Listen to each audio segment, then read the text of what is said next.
Man ఈ work చేసి ఎంత ఇస్తారు నీకు? 500 ఇస్తారు సార్. అంతేనా?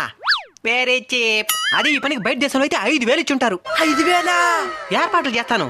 వెళ్తావా బయట దేశం? వెళ్తాను సార్. అక్కడ ఏం పని చేయాలి? ఏసీ ఇంట్లో చల్లగా కూర్చొని ఉండాలా. పెద్ద పెద్ద డబ్బులుండే వాళ్ళు పార్టీ చేసుకుంటారు కదా, వాళ్ళకి అన్నం వడ్డించేది, వాళ్ళ పిల్లకాయని చూసుకునేది అంతా ఏసీ ఇంట్లోనే. అయితే నేను కలర్ వచ్చేస్తాను. వచ్చేస్తాను. ఎడారు కదా. అదే అదే, నువ్వు అక్కడే పోతావా, ఊర్లో ఎవరినైనా తీసుకొని పోతావా?